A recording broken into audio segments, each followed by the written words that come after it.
Sejam bem-vindos ao Haja Saúde, o podcast da Unidade Local de Saúde do Médio Tejo, que lhe dá a conhecer o mundo da saúde de forma descomplicada e informativa.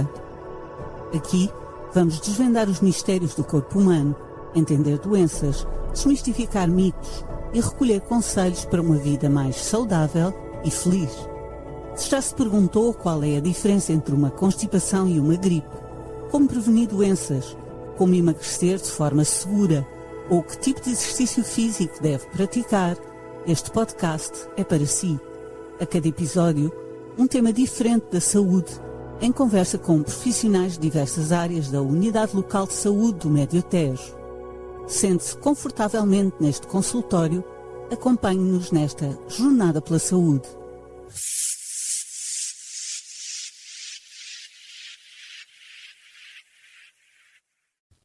O Haja Saúde está de volta para mais um episódio. Sejam muito bem-vindos, eu sou a Filipa Melo.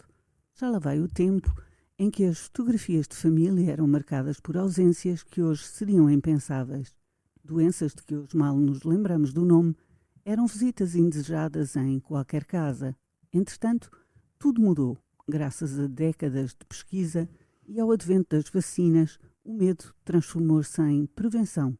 Hoje, vamos abrir a caderneta da vacinação e entender porque é que cada dose é, na verdade, um escudo invisível. O Haja Saúde de hoje é dedicado à vacinação das crianças e, para falar sobre este tema, senta-se no consultório Karina Bastos, enfermeira do Serviço de Pediatria da Unidade Local de Saúde do Médio Tejo, especializada em saúde infantil e pediatria. Seja muito bem-vinda. Obrigada, boa tarde. Está aberto o consultório. Vamos lá, haja saúde.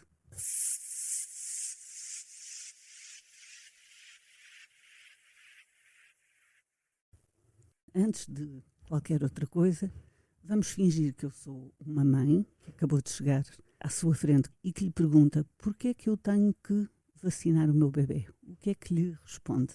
As vacinas vão proteger o seu filho, o bebê, mas além disso vai proteger também as pessoas ao seu redor, nomeadamente crianças, bebés que ainda não têm idade para serem vacinadas, idosos, outros adultos que possam ter alguma doença que afeta o seu sistema imunitário. E isso chama-se imunidade coletiva. Ou seja, vacinar é um ato individual com um impacto gigante na comunidade inteira. Gigante, sim. É uma imunidade de grupo que é imprescindível. Um por todos, todos por um. É assim.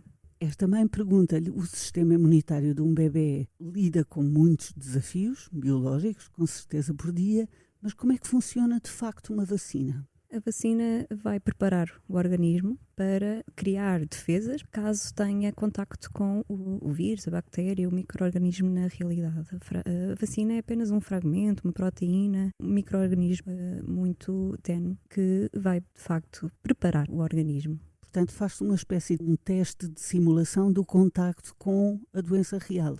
Sim, é um treino. É, de facto, um treino que o organismo vai estar sujeito, mas que vai prepará-lo, de facto, no caso de estar em contacto com a doença. O primeiro ano de vida de um bebê é uma espécie de maratona. Ida ao Centro de Saúde, o Plano Nacional de Vacinas, é desenhado a este ritmo. Porquê? Não se pode dar tudo aos 2 anos, por exemplo, de uma vez? Porquê? Aos 2 anos já é um pouco tarde, porque a criança vai estar exposta a potenciais doenças e é arriscado. Mas porquê é que são tantas vacinas e qual é a sua gradação? Isso é tudo muito estudado. O calendário é realizado com muito cuidado, de forma a proteger a criança nas fases mais críticas e quando o seu sistema imunitário necessita dessa proteção. Quais é que são essas fases mais críticas? Todas as doenças, de facto, são que as vacinas protegem, podem ser graves e podem ser até fatais. Claro que até o ano de idade o sistema imunitário está mais vulnerável, daí a maioria das vacinas serem até um ano de idade, e aos 5 anos, porque depois iniciará na escola, não é? O primeiro ciclo, e estará em contacto com mais doenças, Mais mais bicharocos. vírus. Sim, sim. Não só os bicharocos no sentido carinhoso de todos os bicharocos, todos os meninos estão juntos, não é? Claro. Com os bicharocos mais pequeninos, que são as bactérias, os vírus, tudo isso. Não pensamos nisso no bebê porque o bebê está sempre muito resguardado. A maioria. Imaginamos que a maioria dos bebés estão muito protegidos e, portanto, que não estão expostos, o que não é verdade. Não, não é. E muito por ter o sistema imunitário mais vulnerável, é extremamente importante que seja cumprido o Plano Nacional de Vacinação. Quanto às vacinas que estão fora do plano, como por exemplo a do rotavírus, como é que os pais devem gerir essa decisão? Existe uma hierarquia de risco? Meninos mais vulneráveis do que outros?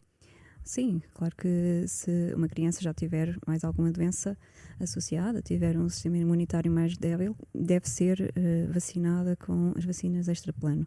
Mas deve ser avaliada a situação a situação. Deve ser discutido com o médico assistente, o pediatra ou com o enfermeiro que acompanha aquela família e perceber se aquela criança tem maior risco de contrair algumas doenças. Uma das vacinas que extraplano é da meningite A, C, W, Y, e com a imigração e com maior contacto com potenciais doenças que não existiam anteriormente, será de valorizar.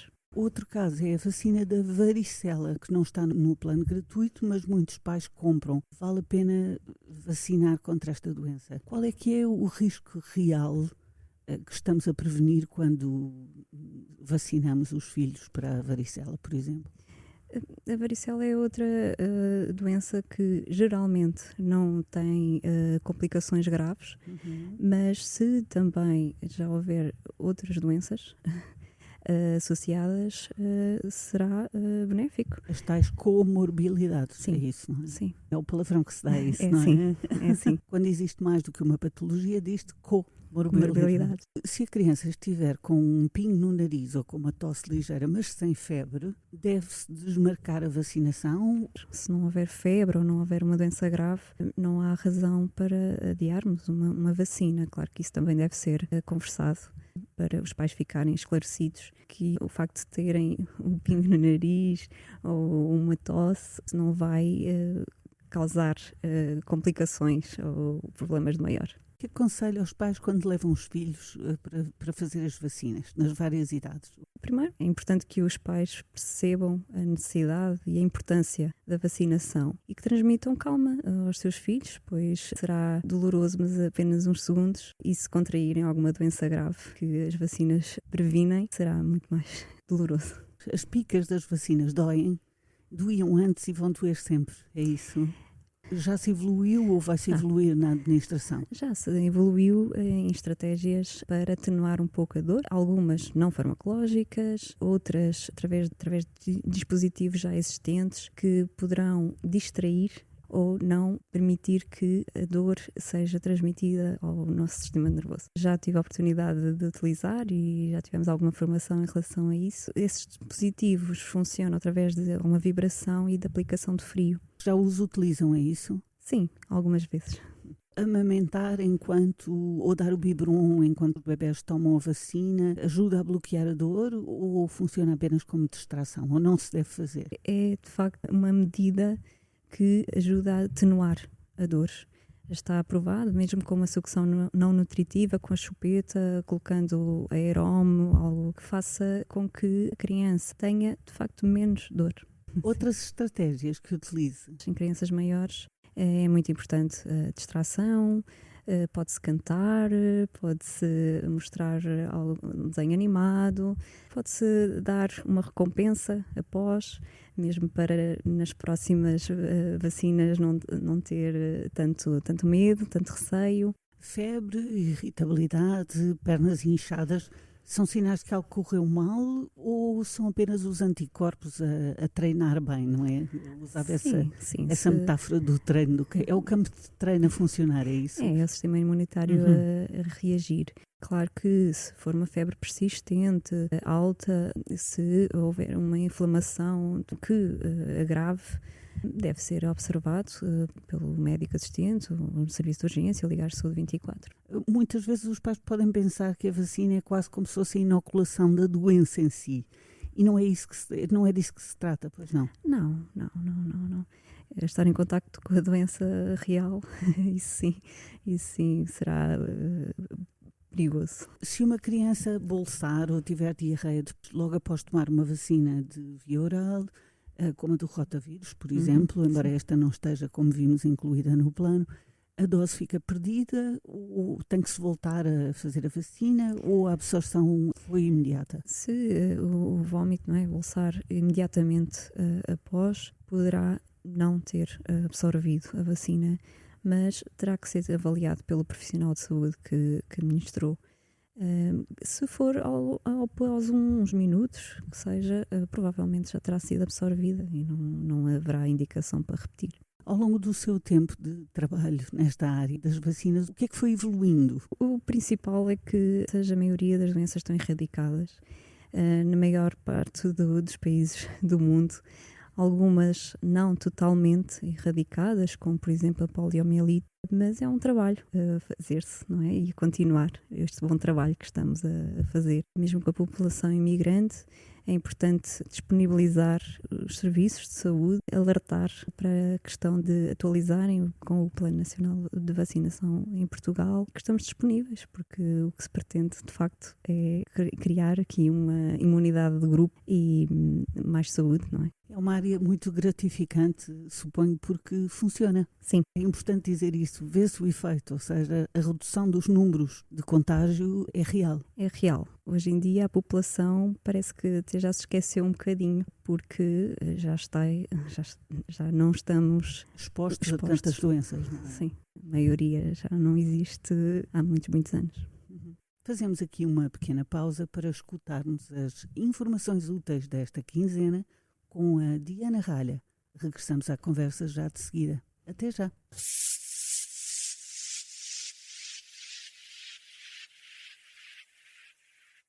Falar de férias no início de fevereiro pode parecer cedo, mas a verdade é que o Carnaval e a Páscoa estão mesmo a chegar. E quando o assunto é saúde, bom, já sabemos, prevenir, antecipar, é meio caminho andado para umas boas férias. E as férias servem para descansar, desligar da rotina e ganhar energia. Mas para que tragam só boas memórias e não problemas, convém pensar em alguns cuidados simples antes de começarmos a fazer as malas. O primeiro passo é escolher um destino que combine consigo, com os seus gostos, mas também com a sua condição física e com a sua condição de saúde. E se tem uma doença crónica, com problemas respiratórios, cardíacos, reumáticos ou diabetes, talvez umas férias mais tranquilas sejam uma boa opção. Às vezes, menos aventura pode significar mais saúde. Depois, o planeamento. Não é agoirar, é a mera prevenção. Leve sempre consigo os documentos essenciais e, se possível, uma pequena nota que anda sempre consigo, onde está o seu grupo sanguíneo e eventuais alergias ou problemas de saúde. Se toma medicação regularmente, fale com o seu médico antes de viajar e leve a quantidade suficiente para toda a estadia. Se viajar de avião, os medicamentos devem ir sempre na bagagem de mão. E se vai viajar dentro da Europa, não se esqueça do cartão europeu de seguro de doença. É gratuito e garante acesso a cuidados de saúde em vários países europeus sem quaisquer custos. Se o destino for fora da Europa, sobretudo para países tropicais, onde existem doenças como a dengue, a malária ou a febre amarela, é muito importante marcar uma consulta do viajante, idealmente 4 a 6 semanas antes da viagem. Na ULS Médio Tejo, a consulta do viajante e a vacinação internacional realizam-se todas as quartas-feiras no Centro de Saúde do Entroncamento, entre as 9h30 da manhã e as 17 horas da tarde, através da Unidade de Saúde Pública da Unidade Local de Saúde do Médio Tejo. Aqui recebe informação, vacinas e orientações para se proteger antes, durante e depois da viagem, protegendo-se a si e também aos outros no regresso. Ainda um último conselho: se vai para o estrangeiro, especialmente para países com maiores riscos, faça o registro do viajante do Ministério dos Negócios Estrangeiros. É gratuito e pode ser muito útil em caso de emergência. Resumindo, férias bem planeadas são férias mais seguras e a melhor recordação que pode trazer na mala é mesmo a saúde.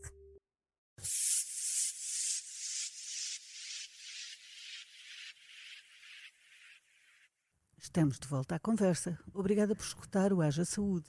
Hoje falamos com Karina Bastos, enfermeira do Serviço de Pediatria da Unidade Local de Saúde do Médio Tejo. E falamos sobre vacinas, a importância das vacinas. E estávamos a falar imediatamente antes de ouvirmos a Diana Ralha e as informações úteis, que esta é uma área de sucesso da medicina e do serviço público de saúde também, porque se vê efeitos, um por todos, todos por um, também falámos na primeira parte. Vamos falar de uma coisa muito concreta. Às vezes as crianças ficam com um caroço, uma espécie de um caroço duro, e os adultos também, quando fazem a vacina, não é? No local da picada, e dura durante muito tempo. Isso significa o quê? Que o líquido não foi absorvido, ou é apenas uma cicatriz? O que é? É apenas uma reação local. A vacina é absorvida, não há qualquer problema em relação a isso. Não, é mesmo só uma reação. E como é que os pais devem proceder se a criança tiver alguma reação, uma grande vermelhidão, muito calor naquela zona? Natural é, de facto, fazer ali um pequeno inchaço, um pequeno edema, um rubor, que é ficar um pouco vermelho. Podem aplicar compressas frias, um pouco de gelo, não tem qualquer problema. E se a criança tiver dor, podem-lhe fornecer paracetamol, Benuron.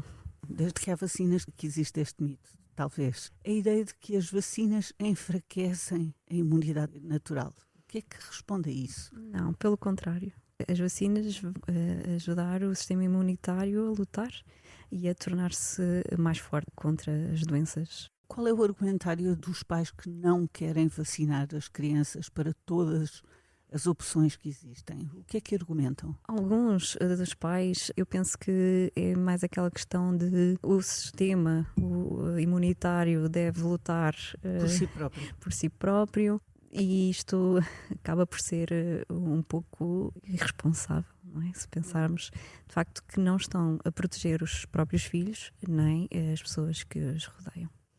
Como é que os pais fazem, por exemplo, quando o bebê falha uma vacina? Falhou a vacina dos 6 meses, por algumas semanas, o que é que acontece? Aquele escudo criado pelas primeiras vacinas desaparece ou o sistema imunitário recupera depois? Sim, recupera. O organismo tem memória e depois é retomar o Plano Nacional de Vacinação. Portanto, isso acontece no caso das vacinas que requerem várias doses. Tomam-se várias doses, porquê? Porque não se pode tomar uma dose única?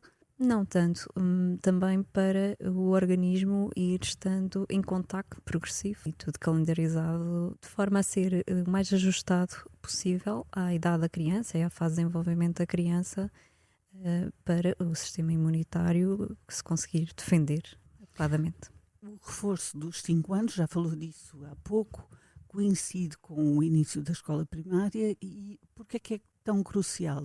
Tem a ver, obviamente, com a exposição aos tais bichinhos todos, não é? Sim, é principalmente para relembrar o sistema imunitário de alguns vírus e bactérias, alguns micro-organismos e para que esteja mais preparado para esse contacto.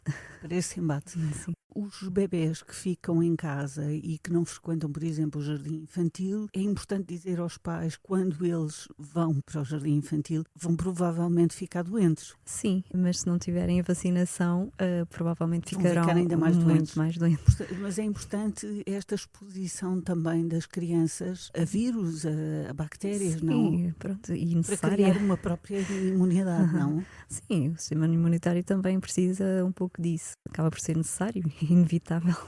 No caso da vacina do HPV, aos 10 anos, muitos pais ainda associam esta vacina à atividade sexual e, portanto, têm alguns receios. Pode explicar o que é esta vacina, na verdade, o que é o HPV e porque é que este timing da pré-adolescência é o ideal? A vacina contra o vírus do papiloma humano de extrema importância e protege contra cancro. Protege contra cancro do colo do útero, do ânus, do pênis, de lesões genitais, tanto nas meninas, nas mulheres, como nos rapazes, apesar de nos rapazes a incidência ser muito baixa. Mas estamos a proteger a comunidade de vírus que podem levar a situações de cancro e não é comportamental, é de facto algo biológico. Faz-se na pré-adolescência, mas tem efeitos e tem repercussões, e voltamos a salientar isso, que não é só para quem toma, é uma medida que depois abrange toda a comunidade, certo? Claro que sim, claro que sim. A vacina, como disse, passou a incluir os rapazes. Aí ainda havia mais mitos do que com as raparigas, não é? Sim, muito porque pensa-se ainda que o vírus do papiloma humano só afeta as mulheres. Mas, de facto, são os rapazes que transmitem. A maior parte das vezes transmitem ambos, mas protegendo ambos, rapazes e raparigas, a imunidade será ainda maior. Depois dos 10 anos, há uma outra etapa de vacinação que acontece só aos 25 anos. Como é que garantimos que o jovem não perde o vínculo com a vacinação? Estamos a falar, por exemplo, do reforço do tétano. Sim, acabamos por nos esquecer que ao longo da nossa vida adulta que devemos continuar a atualizar o nosso Plano Nacional de Vacinação. Porquê? Porquê que é importante? Porque nos protege de situações, o tétano ainda existe. Se tivermos um acidente ou mordeduras, algum corte, colocamos-nos em risco e por isso a vacinação deve estar atualizada. Se pudesse escrever uma única frase de literacia no boletim de saúde das crianças todas que lhe passam pelas mãos, que frase é que seria? Até poderia dizer mais que uma, mas, mas pode dizer. Que vacinar é de facto um ato de amor que protege hoje e constrói o amanhã. Muito obrigada, enfermeira Karina, foi um prazer tê-la aqui. Obrigada. O As da Saúde fica por aqui. Não se esqueça, tenha as vacinas em dia, as suas e as das suas crianças. Nós voltamos daqui a 15 dias, neste consultório que lhe diz tudo, mesmo tudo sobre saúde, pela sua saúde, para que, claro, haja saúde. Fique bem. A Unidade Local de Saúde do Médio Tejo dá resposta direta a cerca de 170 mil utentes em 35 unidades funcionais de cuidados de saúde primários e 3 hospitais. Dr. Manuel Constâncio, em Abrantes, Nossa Senhora da Graça, em Tomar e Rainha Santa Isabel, em Torres Novas. Iniciou atividade em janeiro de 2024, a partir de uma reestruturação do modelo organizativo do SNS, para mais e melhores cuidados e uma relação mais próxima com a comunidade dos concelhos de Abrantes, Alcanena, Constância, Entroncamento, Ferreira do Zézere, Mação, Sardual, Tomar, Torres Novas, Vila Nova da Barquinha e Vila de Rei. Obrigada por estar connosco neste podcast. Subscreva-o e marque-o na agenda. Siga-nos nas redes sociais. Estamos juntos para cuidar de si e dos seus. Haja saúde.